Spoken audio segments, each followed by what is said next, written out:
خادم د علماء دیوبند نه جوړو ما بچي اثر بکف سر بلند نه جوړو ما بچي اثر بکف سر بلند نه جوړو ما. ونصلي على رسوله الكريم اما بعد. او عزت مند اوریدونکو د 12 نمبر کلیف ته زمونږه په باره د مروجه جشن عید میلاد النبی صلی الله علیه وسلم کې مخکینو کلیپونو کې آغا د مبتدعين او آغا شبهات ذکر شو دغه جوابات. نننی کلیپ کې آغا هم درې شبهات آغا ذکر کو اخیری او دغه جوابات بل کلیپ کې ان شاء الله آغا خپل دلایل شروع کو. یو شبهه آغا مبتدعين دا کوي دا زما سره د دیو کتاب د جاء الحق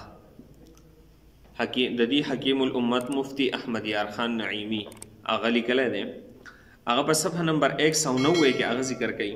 اسی طرح میلاد شریف میں باجے کے ساتھ نعتخوانی کرنا بہت ہی گناہ ہے کہ باجا کھیل کود اور لغویات میں سے ہے، ویسے ہی باجا سے کھیلنا حرام ہے اور خاص نعتخوانی جو کہ عبادت ہے اس کو باجے پر استعمال کرنا اور بھی جرم ہے.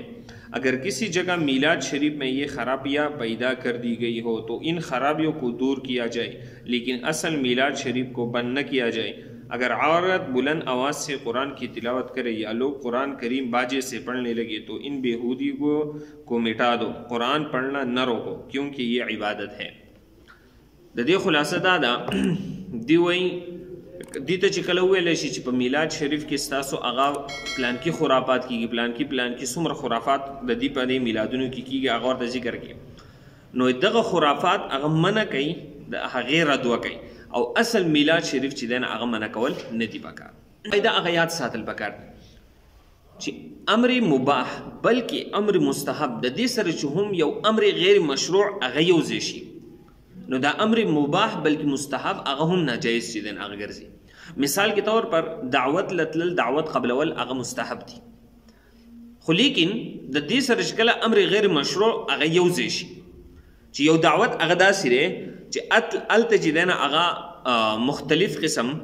هغه خرافات دي، خلاف شرع کارونه کېږي، ګانې بجانې وغیره الته چالو دي، تعالی سره سړی دعوت درکړي، نو داسې دعوت لتلل هغه بیا هم چې دی نه هغه ناجایز دي.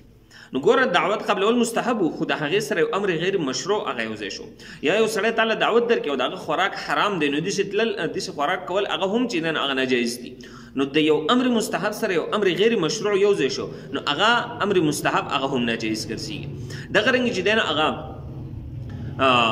په مخکینی مسله کې کوم د هیله اسقاط مسله وه په هغې کې مونږ ذکر کړي وو چې د شامي حواله د علمګیري حواله ورکړې وه، هغه هم دغه خبره کوله چې د مانځه نه وروسته سجده شکر ادا کول مباح دي، لیکن دغه کار هغه ناجایز ګرځېدلی د دې وجې نه هغوی لیکلي دي د دې وجې نه ناجایز دی چې بیا به یو ناشنا کس راځي د دین نه هغه ناخبره کس به راځي او هغه به دی له چې دی د فرض او د واجبو هغه درجه ورکوي. لہذا په دې وجه باندې هغه چې دی نه هغه د خلکو د عقایدو د خرابېدو د وجې نه دغه مباح کار چې دی نه هغه هم پرېښودلی شي. نو ډېر کله ته داسې کارونه به وي چې هغې سره به امر غیر مشروع یوځای شي، نو د امر غیر مشروع د وجې نه به هغه مشروع کار هغه هم ناجایز ګرځي. دغه رنګې د دې میلاد دی د دې سره کله امر غیر مشروع هغه یوځای شي، دا کوم چې دي غیر امور کوي غیر مشروع کارونه کوي د هغې د وجې نه د دې نفس میلاد چې دی نه هغه هم ناجایز ګرځي. او هر چې دي دا خبره کوي چې دغه امر غیر مشروع دقت ختم کا او د اصل کار چې دی نه هغه مفرې ده. د تلاوت مثال ذکر کوم، نو اصل کې بدیک هغه هم دي فرق هغه نشي کولی. اصل بدیک فرق دا دی چې کله یو امر مباح یا یو امر مستحب کار دی د هغې سره امر غیر مشروع یوځای شو، نو دا کار به بیخي پرېښودلی کېږي. اوس یو داسې کار دی چې هغه فی نفسه لکه تاسو ته ما د سجدې نه مثال به دغسې کې ذکر کو یا دا دعوت ته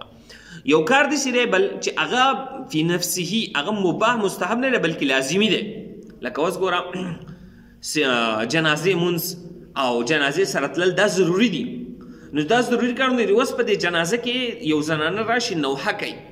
نو اوس د دې نوحې د وجې نه به دا جنازه نشي بندولی بلکې دا نوحه به چې دی نه هغه بندولی شي. نو دغه فرق هغه یاد ساتئ کله چې یو امر مباح یا مستحب وي د دې سره امر غیر مشروع یوځای شي، نو ټوټل د امر مباح مستحب دا به ورسره هم پرېښودلی شي. اوس یو داسې کار دی چې هغه لازمي کار دی او د دې سره امر غیر مشروع یو ځای شو د امر غیر مشروع تی لري کا او د لازمی کار چې دنه هغه فاتح کا وس تلاوت ته د دې سره امر غیر مشروع غن تلاوت لازمی ده نو د امر غیر مشروع د لړک تلاوت چې دنه هغه فاتح کا وس د دې راځي دنه هغه د چې کم کارونه کوي د میلاد نو د لازمی نه ده د دې په خپل دلته لیکي غرض ये कि खुशी का इजहार जिस तरीक़े से हो वो मुस्तहब और बहुत ही बाइस बरकत नो दी दलता मुस्तहब देता हुई او بعض ځینې ورته مباح وای او وای مباح دی خو په دې نیت باندې چې نیت صحیح نو بیا وای مستحب ګرځي نو چې مباح کار دی نو د امر غیر مشروع د وجه نه بیا ناجایز شو کنه به ولیکي دغه رنګي بل شبهه چې دنه هغه دی پیش کړي بل شبهه هم د دقه جاء الحق په صفحه نمبر 195 کې هغه ذکر کړي دی وای بڑے بڑے علماء فقہا محدثین مفسرین صوفیاء نے اس کو اچھا جانا ہے جیسے امام سیوطی علامہ ابن حجر حیتمی امام سخاوی امام جوزی امام حافظ ابن حجر رحمه الله وغیرہ وغیرہ نو د دې وجنه چې هر کله دی لوی لوی علماء دې ته جایز وي نو لہذا د دې جایز شي نو اوله خبره خدا ده چې دیو ته موږ مخکې هغه ذکر کړو چې زموږ د پر دلایل سلور دي قرآن حدیث اجماع قیاس باغ دلایلو کې د دې دا تذکر هغه نشته چې دا زموږ لپاره دلیل ها به تور تایید پیش کول شي نو هر کله چې دی کبل فرض به تور تایید هغه پیش کړي نو بیا خبره ده چې بعض اوقات د سوي چې یو مسله ده هغه مسله د بعض علماو په وخت کې هغه د هغه فتوا ورکړي د جایزوالي ځکه د هغه په وخت کې په هغه کې ناجایز امور نو خرافات پکې نو د هغه د وجنه بعض علماو د یو کار هغه د جواز فتوا ورکړي بیا وروسته نور علما هغه راشي هغه چې کله هغه خرافات ته ویني هغه ناجایز او غیر شرعي امور ته ویني هغه په هغه باندې د ناجایزوالي هغه حکم لګي فتوا لګي مثال به د نبی سلام هغه د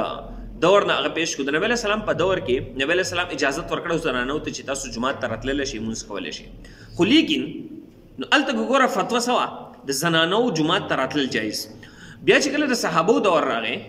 نو صحابو ته پته ولګی چې اوس دور هغه د نبی سلام دور په شانتي نه دی نو صحابه دا زنانې هغه منع کړل چې تاسو به جمعه ته نه راځي او عائشه رضی الله عنها فرمایي کنه نبی سلام په دې دور کې موجود وي او د حالات لیدل نبی سلام هغه هم منع کړو ګوره نبی سلام اجازه ورکړو صحابه منع کوي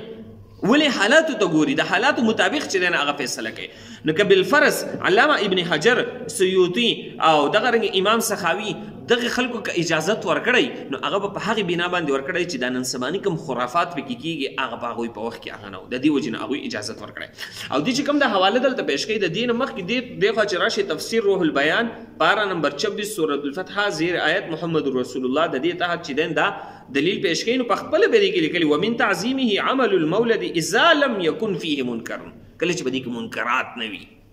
نو د منکرات خبره خو ما وکړه چې منکرات پکې بیخي نه وي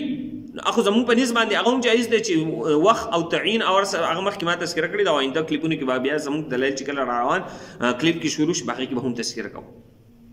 خو لیکن دی خو د هغه کې کوم منکرات دی هغه دی به کې کوي او دی وایي کدا ته ختم شونه بیا صحیح ده نو دا ختمېدل چې دنه هغه د هغه تذکرہ به د مخکې دلیل کې هغه ما پیش کړل دي نو دا دو شبهات دریمه شبهه چې دنه هغه دی ذکر کوي وای دا هم په دغه صفحه باندې صفحه نمبر 195 کې عقل کا بھی تقاضا ہے کہ میلاد شریف بہت مفید محفل ہے اس میں چند پایدی ہے پدې کې پایدی دي مسلمانانو لپاره مثال کے طور پر دی پایدی د مسلمانانو لپاره خلق راشد نبی علیہ السلام تذکرہ واوري د نبی علیہ السلام د پیدائش تذکرہ وغیرہ واوري ناتخوانان ناتخوانیو کې خلق ناتونه وغیرہ واوري او بل دا وایي چې بس خلق دې ته ډیر په اهتمام سره راځي چې هغه خلق منځونو ته راځي نو ظاهر خبره د خلق چې دنه هغه بدعات طرف ته هغه پمنډه باندې بزي او منځونو ته راځي دا خو خلکو کمره او به هر حال دی خلق دې ته چې دنه هغه راځي د نبی علیہ السلام تذکرہ وغیرہ چې دنه هغه کیږي نو بدی کې اصل قاعده ده چې یو کار هغه داسې وي چې هغه امر غیر مشروع ده لکه د دې دا کار هغه به موږ ان شاء الله په دلایل باندې هغه ثابتو را روان کلیپونو کې چې دا امر غیر مشروع ناجایز کار دی وس یو امر غیر مشروع ده په دې کې سم مصلحتونه سفیدی هغه پرتی وي او هغه فائدې په نورو طریقو سره هغه حاصلېدلی شي نو دا کار هغه جایز نه دی مثال کے طور پر مثال پیش کړي مثال چې دنه هغه دا دی سکسان دي هغه د دې لپاره غصب وکړي غلا وکړي پیسې پټې کړي چې یاره دا پیسې مونږ پټو په دې باندې به مونږ د غریبانو مدد کوو نو ګوره دی خو د غریبانو مدد اوس که دې نه څوک تپوس کوي هلکه ته غلاولي کې دې په دلیل کې دا پیش کوي یاره په دې کې مصلحت دی په دې کې فایدې دي زه پرې د غریبانو مدد کوم نو یو طرف ته خو غلا ناجایز ده ته په یو ناجایز کار کې هغه مصلحتونه ګورې او فایدې پکې ګورې نو دا کار چې دی نه هغه ناجایز دی دغه رنګې د دې نه محفل میلاد چې دا سراسري هغه د بدعاتو هغه مجموعه ده او دی په دې کې چې دنه هغه مصلحتونه ګوري او هغه مصلحتونه په بنا باندې دي چې دنه هغه جایز بلکې مستحب او د فرض واجب درجه چې دنه هغه دی لور کړی دي دغه مصلحتونه چې د نبی رسول الله تذکره ده د دین اسلام هغه فواید بیانول دي ناتخوانی دا دغه محفل میلاد نه علاوه په نور مجالسو کې هغه ممکنه ده او بلکې نور علما چې دنه هغه زموږ د دیوبند علما هغه په نور مجالسو کې هم د نبی رسول الله تذکره هم کوي ناتخوانی چې دنه هغه هم کوي د دین اسلام احکامات چې دنه هغه هم بیانوي نو هر کله چې دغه فواید د دې مجلس نه علاوه په نور کې کېدل شي نو څه وجه دا چې دغه مجلس د دې لپاره هغه خاص کړی شوی دی او په دغه وجه باندې چې دنه هغه د مجلس لپاره د دلیل ګرځي چې بس زموږ سره دلیل دا دی چې په دې کې فایدې د مسلمان دغه فایدې په نور طریقو سره هغه هم حاصلېدلی شي نو خلاصه ده دغه یو څو شبهات هغه د مبتدعینو هغه ذکر شول او هغه شبهات د هغې نه جوابات ښه تفصیلي تقریبا د 12 کلیپونه هغه ذکر شول په هغې کې دغه تفصیلي جوابات ذکر شول آینده کلیپ چې کله کوو انشاءالله په هغې کې به خپل دلایل شروع کوو. آخر دعوانا